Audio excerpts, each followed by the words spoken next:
ಎಲ್ಲ ನನ್ನ ಸಜ್ಜನ ಬಂಧುಗಳಿಗೆ ನಮಸ್ಕಾರ. ಎಲ್ಲ ಹೇಗಿದ್ದೀರಿ?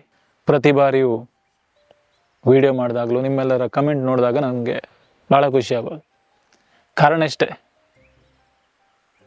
ಎಲ್ಲೋ ಒಂದು ಊರಲ್ಲಿ ಇದ್ಕೊಂಡು ನನ್ನ ಸ್ಫೂರ್ತಿದಾಯಕ ಮಾತುಗಳನ್ನು ರಾಜ್ಯದ ಮೂಲೆ ಮೂಲೆ ಸ್ನೇಹಿತರು ನೋಡ್ತೀರ ಅಂದಾಗ ಮನಸ್ಸಿಗೆ ಏನೋ ಒಂದು ರೀತಿ ಆನಂದ. ಬಹುಶಃ ನಂದು ಯೂಟ್ಯೂಬ್ ಚಾನಲಲ್ಲಿ ನಾನು ಒಂದು ಹೊಸ ಧ್ಯೇಯ ಇಟ್ಕೊಳ್ಬೇಕೇನು. ನಾನು ಹೆಚ್ಚಾಗಿ ಹೇಳಲ್ಲ, ಸಬ್ಸ್ಕ್ರೈಬ್ ಮಾಡಿ ಅಂತ. ಬಹುಶಃ ಈ ಇಂದಿನ ವಿಡಿಯೋದಿಂದ ಅದನ್ನು ಶುರು ಮಾಡ್ತೀನಿ. ಕಾರಣ ಇಷ್ಟೇ, ತುಂಬ ಜನ ನಾನು ಒಂದಿಷ್ಟು ಕಾರ್ಯಕ್ರಮಗಳಿಗೆ ಹೋದಾಗ, ಇಲ್ಲ ನಂದು ಫೇಸ್ಬುಕ್ ಇರ್ಬೋದು, ಇನ್ಸ್ಟಾಗ್ರಾಮ್ ಇರ್ಬೋದು, ಅಲ್ಲಿ ಕಮೆಂಟ್ಗಳನ್ನು ಹಾಕ್ತಿರ್ತೀರ, ನಿಮ್ಮ ವೀಡಿಯೋಸ್ಗಳು ಯಾಕೆ ಇತ್ತೀಚೆಗೆ ಕಾಣ ಸಿಗ್ತಿಲ್ಲ ಅಂತ. ಅರೆ ಸ್ವಾಮಿ, ನಾನು ವೀಡಿಯೋಸ್ಗಳನ್ನು ಹಾಕ್ತಾ ಇದ್ದೀನಿ. ರೀಸನ್ ಇಷ್ಟೇ, ನೀವು ಸಬ್ಸ್ಕ್ರೈಬ್ ಮಾಡಿಕೊಂಡ್ರೆ ನನ್ನ ವೀಡಿಯೋಗಳು ನಿಮಗೆ ಸಿಗುತ್ತೆ.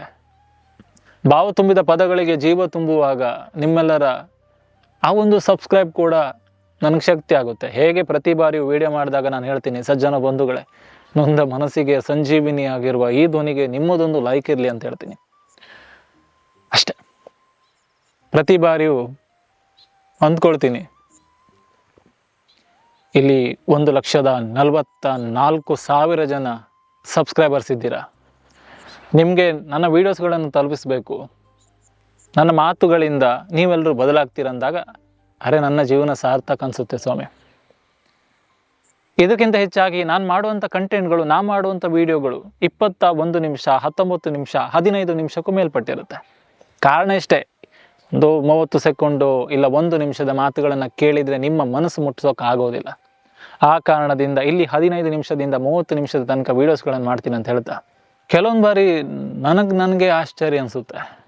ಮೊನ್ನೆ ನಾನು ಯೂಟ್ಯೂಬ್ ಕಮ್ಯುನಿಟಿ ಪೋಸ್ಟ್ ಹಾಕಿದ್ದೆ. ಇವತ್ತಿನ ವೀಡಿಯೋಸ್ಗಳನ್ನ ನೋಡ್ತಾ ಇದ್ದೀರಾ, ಇದೇ ಪ್ಲೇಸ್ನಲ್ಲಿ ನನಗಿಷ್ಟ ಆಯಿತು. ನನ್ನ ಫೋಟೋ ಜೊತೆಗೆ ನಂದೊಂದು ಕಾರ್ ಇದೆ, ಕೈಯಲ್ಲಿ ನಂದೊಂದು ಕೋಟ್ ಇಟ್ಕೊಂಡಿದ್ದೀನಿ. ಯಾವುದೋ ಶೋಕಿಗೋಸ್ಕರ ಹಾಕಿದವನಲ್ಲ. ಆ ರೀತಿ ಶೋಕಿಗೋಸ್ಕರ ಹಾಕೋದಾಗಿದ್ರೆ ದಿನಕ್ಕೆ 100 ಫೋಟೋಸ್ಗಳನ್ನು ಅಪ್ಲೋಡ್ ಮಾಡ್ಬೋದು. ಯಾಕಂದರೆ ಜನ ನೋಡ್ತಾರೆ ಅನ್ನೋ ನಂಬಿಕೆ ಇದೆ. ಆ ಪ್ಲೇಸ್ನಲ್ಲಿ ಆ ಫೋಟೋ ಅದ್ಭುತವಾಗಿ ಕಾಣಿಸ್ತು ಅಂತ ನನಗನ್ನಿಸ್ತು. ಆ ಕಾರಣದಿಂದ ಪೋಸ್ಟ್ ಮಾಡಿದೆ. 30 ಕಮೆಂಟಲ್ಲಿ ಎಲ್ಲರೂ ಕೂಡ ಅದ್ಭುತವಾಗಿದೆ, ಸೂಪರ್ ಆಗಿದೆ ಸರ್, ಚೆನ್ನಾಗಿದೆ ಸರ್, ಚೆನ್ನಾಗಿ ಕಾಣಿಸ್ತಿದೆ ಸರ್, ಹೇಗಿದ್ದೀರಿ ಸರ್ ಅಂತ. ಅದ್ರ ಕೆಳಗಡೆ ಒಂದು ಕಮೆಂಟ್ ಬಂತು, ಈ ಫೋಟೋ ಕಾರಿನ ಜೊತೆ ನಿಂತ್ಕೊಂಡು ಕೈಯಲ್ಲಿ ಒಂದು ಕೋಟ್ ಹಾಕ್ಕೊಂಡು ಹಿಡ್ಕೊಂಡು ಪೋಸ್ ಕೊಡೋದು ಇದು ಯೋಗ್ಯನ ಅನಿಸಿಬಿಡ್ತು. ಆ ಕಮೆಂಟ್ ಹಾಕಿದವ್ರು ಹೇಳಿದ್ದು, ಕಾರಿನ ಮುಂದೆ ನಿಂತ್ಕೊಂಡು ಕೈಯಲ್ಲಿ ಒಂದು ಕೋಟ್ ಇಟ್ಕೊಂಡು ಶೋ ಕೊಡುವಂಥದ್ದು ಯೋಗ್ಯವೇ ಅನಿಸ್ತು. ನನಗನ್ನಿಸ್ತು, ಅರೆ ಸ್ವಾಮಿ ಯೋಗ್ಯ. ಯಾಕಂದರೆ ಕಾರ್ ನಂದು, ವ್ಯಕ್ತಿ ನಾನೇ, ಕೈಯಲ್ಲಿರೋ ಕೋಟು ನಂದೆ, ನಾನು ಇದನ್ನು ಡ್ರ್ಯಾಗ್ ಮಾಡಲ್ಲ. ಕಾರಣ ಇಷ್ಟೇ ಬಂಧುಗಳೇ,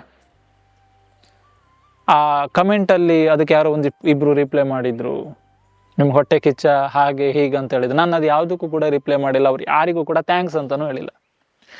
ಇದರಿಂದ ನಾನೊಂದು ಸಂದೇಶ ಕೊಡ್ತೀನಿ ನಿಮಗೆ.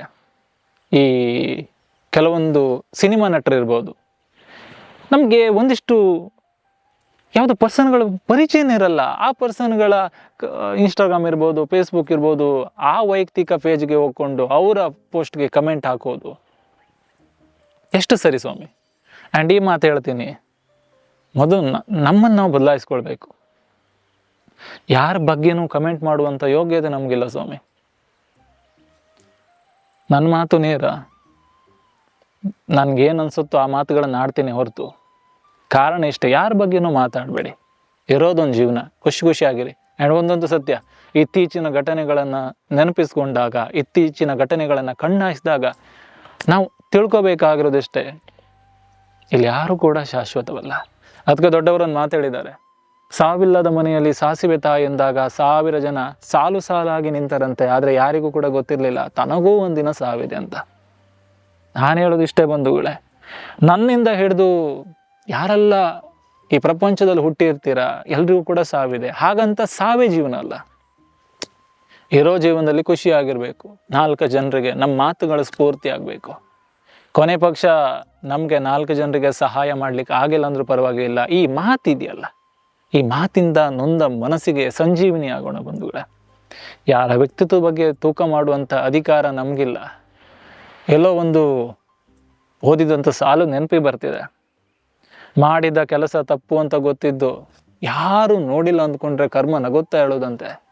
ನೀನೆಲ್ಲೋ ನಾನಲ್ಲೇ ಅಷ್ಟೇ. ಸೊ ಭಗವಂತ ಎಲ್ರಿಗೂ ಕೂಡ ಒಳ್ಳೇದು ಮಾಡಲಿ. ಮಾತುಗಳು ನಿಮ್ಮೆಲ್ಲರ ಮನಸ್ಸಿಗೆ ತಲುಪ್ತಿದೆ ಅಂದಾಗ ಖುಷಿ ಆಗುತ್ತೆ. ಒಂದು ಲೈಕ್ ಮಾಡಿ, ಜೊತೆಗೆ ಒಂದು ಕಮೆಂಟ್ ಮಾಡಿ, ಸಬ್ಸ್ಕ್ರೈಬ್ ಮಾಡಿಕೊಳ್ಳಿ. ಕಾರಣ ಇಷ್ಟೇ, ನನ್ನ ಮುಂದಿನ ವೀಡಿಯೋಸ್ಗಳು ನಿಮಗೆ ಬರಬೇಕು ಅಂದರೆ ಫೇಸ್ಬುಕ್ ಇರ್ಬೋದು, ಇನ್ಸ್ಟಾಗ್ರಾಮ್ ಇರ್ಬೋದು, ಎಲ್ಲ ಕಡೆ ವೀಡಿಯೋಸ್ಗಳನ್ನ ನೋಡ್ತಾ ಇರ್ತೀರ. ಬಹುಶಃ 5 ನಿಮಿಷಕ್ಕಿಂತ ಜಾಸ್ತಿ 10-15 ನಿಮಿಷದ ಲಾಂಗ್ ವೀಡಿಯೋಸ್ಗಳನ್ನು ನೋಡಬೇಕಂದ್ರೆ ಯಾಕೆ ಕಾರಣ ಇಷ್ಟೇ, ಆ ಲಾಂಗ್ ವೀಡಿಯೋಸ್ಗಳಿಂದ ನಮ್ಮ ಮನಸ್ಸಿಗೆ ಏನೋ ಒಂದು ರೀತಿ ನೆಮ್ಮದಿ ಆಗುತ್ತೆ. ಭಗವಂತ ಎಲ್ಲರಿಗೂ ಕೂಡ ಒಳ್ಳೇದು ಮಾಡಲಿ ಅಂತ ಹೇಳ್ತಾ, ನಿಮ್ಮ AK ಶೆಟ್ಟಿ ನಡೂರ್ ಕಡೆಯಿಂದ ಮುಂದಿನ ವೀಡಿಯೋದಲ್ಲಿ ಸಿಗ್ತೀನಿ ಅಂತ ಹೇಳ್ತಾ, ಭಗವಂತ ಎಲ್ಲರಿಗೂ ಕೂಡ ಒಳ್ಳೇದು ಮಾಡಲಿ. ಧನ್ಯವಾದಗಳು. Thank you so much.